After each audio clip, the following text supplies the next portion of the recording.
देश में बड़े बड़े शंकराचार्य, बड़े बड़े मठाधीश हुए, बड़े बड़े भगवान के भक्त हुए, किसी ने किसी भगवान से फ़ोन पे बात ही नहीं कर पाया। ये भारत में पहला अजूबा है जो कह रहा है कि हम रावण से, वो भी पैरोल पे एक बाबा राम रहीम निकला है।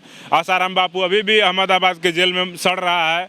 और वो ऐसे ऐसे कुकर्म करके ये लोग गए। ये लोग तो अपना करोड़ों का संपत्ति, अरबों का संपत्ति हिंदुत्व के नाम पे बना लिए, ठग लिए। बागेश्वर धाम भी वही कर रहा है। पंडित धीरेन्द्र शास्त्री है, इसके बारे में अब क्या कहा जाए। ये महा ठग और चोर लोग हैं, ठीक है। अगर उसमें दम था तो नागपुर से भाग के गया। बोला एक कमरे में 20 लोगों को बैठाया था जो अपोज किया। बताओ कि 20 का नाम और अकाउंट नंबर बता दो, इनका आधार नंबर बता दो, क्या क्या है सबका 20 का। वहाँ पे बताने के बजाय भाग गया। तो इस देश में जब तक अंधविश्वास में आप पढ़ते रहेंगे, अपने बुद्धि का इस्तेमाल नहीं करेंगे, अपने विवेक का इस्तेमाल नहीं करेंगे, तब तक इस देश में आसाराम बापू, राम रहीम, रामपाल, सतपाल, जितना भी करप्ट बाबा ढोंगी है ना, सब पैदा होते रहेगा। मंत्र मार दे हम बेहोश हो जाएं, हम उसके खिलाफ बोल रहे हैं, हम मर जाएं।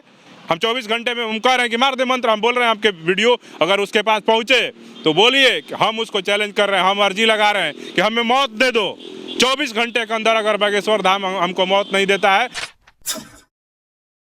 बागेश्वर धाम के बाबा धीरेन्द्र शास्त्री चर्चा में है। कारण ये है कि एक नागपुर में गए थे, उनका चल रहा था कथा का प्रोग्राम, लेकिन किसी ने चैलेंज कर दिया कि बाबा हम कुछ चैलेंज है, 31 लाख रुपया ले लीजिए और कुछ लोगों को ला रहे हैं रिसेंटली, इनके बारे में बताइए, इनका भविष्य बता दीजिए, हम मान जाएंगे कि आप चमत्कारी हैं। लेकिन बाबा वहाँ से भाग खड़े हुए। लेकिन उसके बाद से विवाद खड़ा हो गया है। लोग अब उनको हिंदू धर्म और सनातन धर्म के अस्तित्व से जोड़ के देख रहे हैं। हिंदू संगठन के जो लोग हैं उनका कहना है कि हिंदुओं को ही टारगेट क्यों किया जाता है, अन्य लोगों को क्यों नहीं किया जाता है। धीरेन्द्र शास्त्री जो बाबा हैं हिंदुत्व को फैला रहे हैं, लेकिन कुछ लोग और भी हैं जो ये कह रहे हैं कि धीरेन्द्र शास्त्री लोगों को हिंदुत्व के नाम पर ठगने का काम कर रहे हैं और लोगों को गुमराह करने का काम कर रहे हैं। हमारे साथ अमर ज्योति है, भीम आर्मी के नेता हैं। अमर ज्योति जी, आप बाबा के समर्थन में है, विरोध में है, आपके क्या स्टैंड? देखिए, बागेश्वर धाम उर्फ उसका जो पंडित धीरेन्द्र शास्त्री है, इसके बारे में अब क्या कहा जाए। ये महा ठग और चोर लोग हैं, ठीक है। और हिंदुत्व का जो कह रहे हैं कि ये हिंदुत्व के चोला ओढ़ करके और हिंदुत्व के ये नायक हैं और हिंदुत्व का झंडा लहरा रहे हैं, तो आपको पता होगा कि बाबा आसाराम बापू, ठीक है, राम रहीम, ये सारे के सारे लोग जिसको आप हिंदुत्व का पहले भी नायक मानते रहे कि ये लोग हिंदुत्व के प्रचारक हैं, प्रसारक हैं और ये लोग हिंदुत्व को मजबूत कर रहे हैं, ऐसे लोगों को आप देख लीजिए कि ये लोग कहाँ हैं। अभी पैरोल पे एक बाबा राम रहीम निकला है। आसाराम बापू अभी भी अहमदाबाद के जेल में सड़ रहा है। और वो ऐसे ऐसे कुकर्म करके ये लोग गए। ये लोग तो अपना करोड़ों का संपत्ति, अरबों का संपत्ति हिंदुत्व के नाम पे बना लिए, ठग लिए। बागेश्वर धाम भी वही कर रहा है। आप बताइए ना कि किसी गरीब का वो फ्री में शिक्षा दिलवाता हो, किसी गरीब मजदूर का घर बनवा दिया हो, किसी को रोजी रोटी दे दिया हो, ऐसा तो करता नहीं है। लागत से अस्पताल बनवा रहा है। अस्पताल बनवा रहा है तो क्या वहाँ पे फ्री में इलाज होगा गरीबों का? मैं पूछना चाहता हूँ बागेश्वर धाम के जो धीरेन्द्र शास्त्री है उससे, और इस देश के जो हिंदुत्व के और नाम पे उसको समर्थन करने वाले लोग हैं उनसे भी। और रही बात जहाँ तक बागेश्वर धाम की, और जो कहता है कि हमारे पास अर्जी लगाओ, हम सोल्यूशन कर देंगे बीमारी का, आपके घर में गरीबी है उसको दूर कर देंगे, आपका भविष्य बता देंगे, आपके साथ बता देंगे, आपके साथ क्या क्या हुआ। आप नाम बताते नहीं है, मेरा नाम बताए ही आप उसके बारे में डिटेल बता देते हैं। ये देखिए, ये कोई चमत्कार वमत्कार नहीं है, कोई उसके ऊपर किसी एबीपी के एंकर के चाचा का बता दिए, घर कैसे ये हुआ था सब। महाराज आप देखे नहीं है, आप पूरा देखिए ना, वो तो उसका स्क्रीनशॉट वायरल हो रहा है। जो एबीपी का पत्रकार था वो गया वहाँ पे, उनके चरण में लौटने लगा, और इसको पता नहीं था कि धीरेन्द्र शास्त्री ने इसका पूरा कुंडली निकाल के बैठा हुआ है। फेसबुक पे उसने सारा डिटेल एबीपी का जो पत्रकार है उसका डाला हुआ था कि उसके चाचा का क्या नाम है, उसके भतीजी का क्या नाम है, उसका गृह प्रवेश हुआ है, सारा का सारा उसके फेसबुक से धीरेन्द्र शास्त्री के जो सोशल मीडिया की जो टीम है उसने निकाल करके पहले ही इसको मीडिया वो यूज नहीं करते, उनके पास कोई और टेक्नोलॉजी है, सीधा रावण तक फोन चला जाता है। आप लोग उनका विरोध कर रहे हैं, आप बताइए, आप कर सकते हैं बिल्कुल। अब बताइए ना, इस देश में बड़े बड़े शंकराचार्य, बड़े बड़े मठाधीश हुए, बड़े बड़े भगवान के भक्त हुए, किसी ने किसी भगवान से फ़ोन पे बात ही नहीं कर पाया। ये भारत में पहला अजूबा है जो कह रहा है कि हम रावण से, वो भी राम से इसको बात करना चाहिए ना। ये हिंदुत्व का परचम लहराने वाला रावण तो हिंदुत्व का कभी ध्वजवाहक नहीं रहे। राम से बात करना चाहिए फ़ोन पे, तो ये उल्टे रावण से बात करता है। तो ये सब फर्जी मनगढ़ंत बातें। अब इसी से समझ लीजिए कि उसके अंदर सोचने की समझने की क्या क्षमता है, वो मूर्ख बना रहा है लोगों को।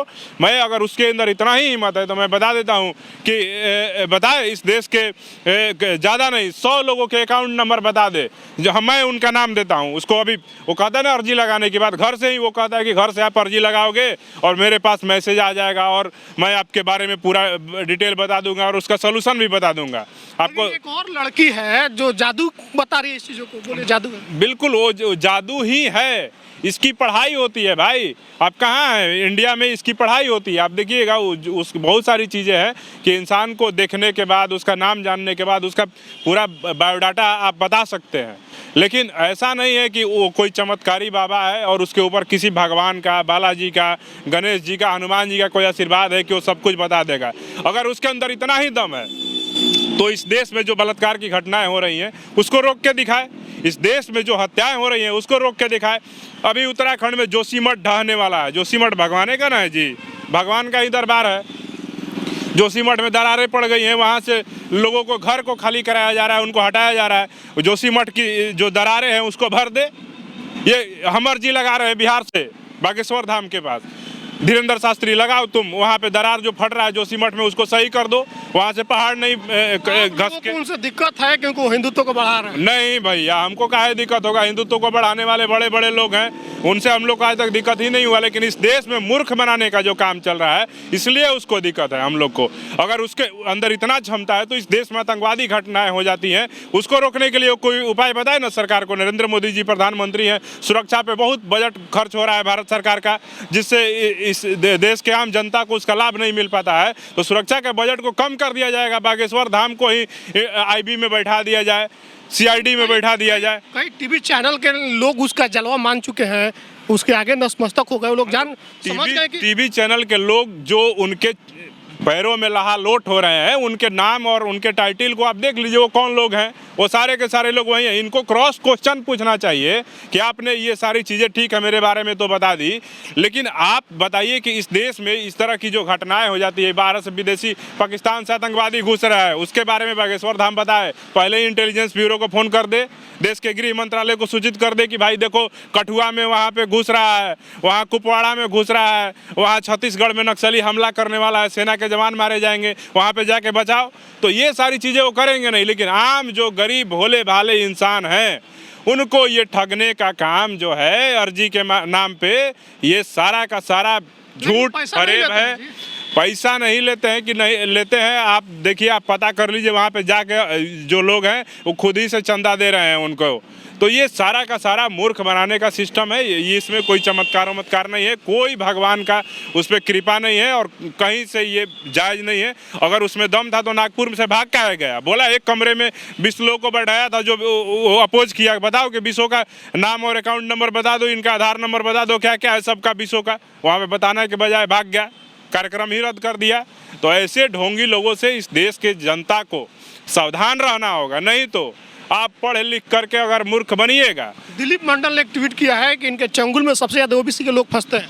उन लोगों को आप लोग कैसे समझेंगे? देखिए, ओबीसी के लोग हों या दलित के लोग हों या सवर्ण लोग हों, जो भी व्यक्ति अगर इस तरह के अंधविश्वास में पड़ेंगे तो इस देश में जब तक अंधविश्वास में आप पढ़ते रहेंगे, अपने बुद्धि का इस्तेमाल नहीं करेंगे, अपने विवेक का इस्तेमाल नहीं करेंगे, तब तक इस देश में आसाराम बापू, राम रहीम, रामपाल, सतपाल, जितना भी करप्ट बाबा ढोंगी है ना, सब पैदा होते रहेगा। इसलिए बुद्धि विवेक का इस्तेमाल कीजिए, शिक्षा को प्राप्त कीजिए और शिक्षा का सही इस्तेमाल कीजिए, आपका विकास होगा। आपको कोई दुख रोग बीमारी होगी उसका इलाज कराइए, वो सही हो जाएगा। कोई बाबा मंत्र मार देगा, ऐसा कुछ नहीं होता। अगर मंत्र मारने वाला होता तो इस देश में अगर हिंदुत्व का इतना ही प्रचारक है तो बागेश्वर धाम में दम है तो हमको, मैं कहता हूं कि हमको 24 घंटे के अंदर हमको मंत्र मार दे, वहीं से मंत्र मार दे, हम बेहोश हो जाएं, हम उसके खिलाफ बोल रहे हैं, हम मर जाएं, हम 24 घंटे में हम कह रहे हैं कि मार दे मंत्र, हम बोल रहे हैं, आपके वीडियो अगर उसके पास पहुंचे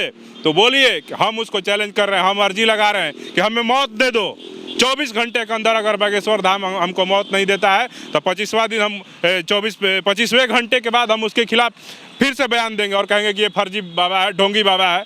तो ऐसे बाबाओं से देश के जनता को सावधान रहना होगा, नहीं तो ये आपको लूट करके, कंगाल करके और अपना पेटी भरेंगे और इस देश से पता चलेगा कि कोई 1000 करोड़ का मालिक बन गया। रामदेव भी एक बार आए थे ना देश में कि काला धन को वापस लाएंगे, स्वदेशी अपनाओ, ये करो वो करो। आज देखो उस देश का टॉप बिजनेसमैन बन गया योग के नाम पे, और ये रोग के नाम पे पता चलेगा कि बागेश्वर धाम इस देश का बहुत बड़ा अरबपति बन गया आने वाला समय में। तो देश की जनता को सावधान रहना होगा, नहीं तो ये लोग आपका चुतिया काटते रहेंगे। चलिए सावधान हो जाइए। अमर ज्योति का ये आपसे अनुरोध है कि वो बाबा जो है ढोंगी है, उसके पास कोई चमत्कार नहीं है, बस लोगों को गुमराह कर रहा है, लोगों को बेवकूफ़ बना रहा है और एक जादू है जो लोगों को करके उनके आंखों पर पर्दा डालने का काम कर रहा है। बाकी आप लोग जो देख रहे हैं वीडियो को बताइएगा कि आपका क्या मानना है, कमेंट कीजिएगा, फेसबुक पर शेयर कीजिएगा, यूट्यूब देखते हैं चैनल को सब्सक्राइब कर लीजिएगा। धन्यवाद।